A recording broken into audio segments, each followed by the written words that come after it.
समाजकार्य news YouTube चॅनेलला subscribe करा आणि परिसरातील ताज्या घडामोडी सर्वात आधी बघण्यासाठी बेल आयकॉनला क्लिक करा।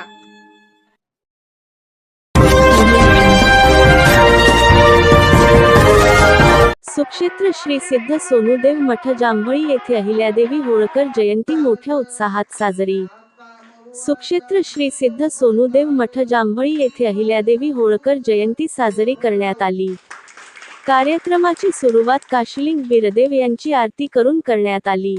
तसेच श्री सिद्ध सोनूदेव यांच्या उपस्थितीत सुअनिता दिलीप पाटील यांच्या हस्ते पुण्यश्लोक अहिल्याबाई होळकर यांच्या प्रतिमेचे पूजन करण्यात आले। यावेळी जांभळी गावचे ज्येष्ठ सामाजिक कार्यकर्ते कॉम्रेड नारायण गायकवाड यांचा 80वा वाढदिवस शाल श्रीफळ देऊन साजरा करण्यात आला। यावेळी रत्नदीप महिला कारागीर औद्योगिक सहकारी संस्थेच्या संचालिका सुअनिता दिलीप पाटील यांना सावित्रीच्या लेखी पुरस्कार मिळाल्याबद्दल श्री सिद्ध सोनूदेव यांच्यासह मान्यवरांच्या उपस्थितीत शाल श्रीफळ व पुष्पगुच्छ देऊन सत्कार करण्यात आला। यावेळी श्री सिद्ध सोनूदेव यांनी आपल्या मधुर वाणीतून 14 मठामध्ये चालत असलेल्या समाज प्रबोधनाची माहिती सांगितली। यावेळी जांभळी मठामध्ये भक्तांची मोठी गर्दी झाली होती। समाजकार्य न्यूज साठी जांभळीहून श्रावणी कुरुंदवाडे। आता प्रथम मी पहिल्यांदा सोनूदेवाच्या मठाबद्दल पूर्वी ऐकलं होतं पण पाहिलं नव्हतं, पण मी आज आल्यानंतर मला समजलं मठामध्ये नक्की काय आहे। सुरुवातीला मला ज्यावेळेला श्रीकृष्णांचे पोस्टर दिसलं त्यावेळेस मला समाधान वाटलं, कारण जे आपल्या आयुष्याचा मूळ भगवद्गीता ज्यांच्या तोंडून झाली ती इथं आहे असं मला वाटलं। दुसरं म्हणजे इथं जे लावलेले घोषवाक्य आहे की तुम्ही पूर्वीच्या जन्माचं जे काय आपलं सुख दुःख आहे ते तुम्हाला ह्या जन्मामध्ये फेडावं लागेल आणि आपल्या प्रारब्धात भोगण्यापासून आपल्याला काहीही पर्याय नाही। हे वाक्य मला फार आवडलं।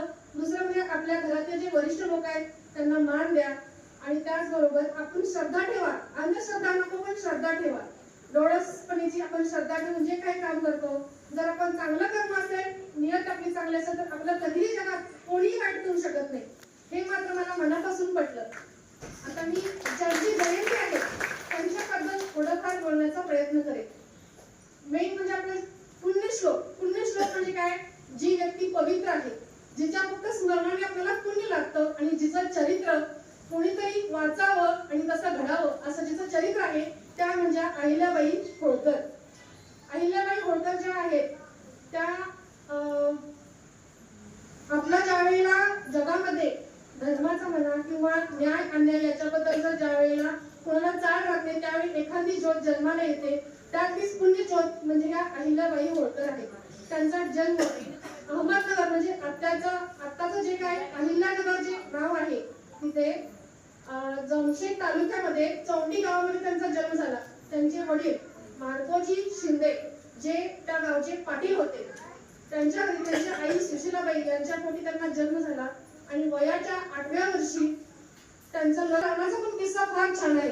कारण त्या लहानपणी 8व्या-7व्या वर्ष असताना आपल्या मैत्रिणीबरोबर महादेवाची पिंड जी असते ती वाळूमध्ये किंवा मातीमध्ये अशा तयार करत होत्या। त्यावेळेला तरा पण हल्ला नाही आणि त्या घोड्यावरती जे होते ते मल्हारराव होळकर आणि त्यांच्या सोबत होते बाजीराव पेशवे। ते तिथून उतरले, त्यांनी स्वतः त्यांना विचारलं, मुली तुला भीती नाही का वाटली पुढून घोडे येत आहे? तर ती बोलली, माझ्या वडिलांनी मला एकच शिकवलेलं आहे, आपल्या धर्मासाठी आणि आपण जिथं सत्य आहे तिथं आपला जीव गेला तर चालेल पण तिथून कधी आपण हटायचं नाही। आणि हे वाक्य ऐकून मल्हारराव होळकरांनी ठरवलं की ही मुलगी आपल्या घराण्यात सून म्हणून करून आणायची आणि अशा तऱ्हेने त्यांनी खंडेराव होळकर यांच्यासाठी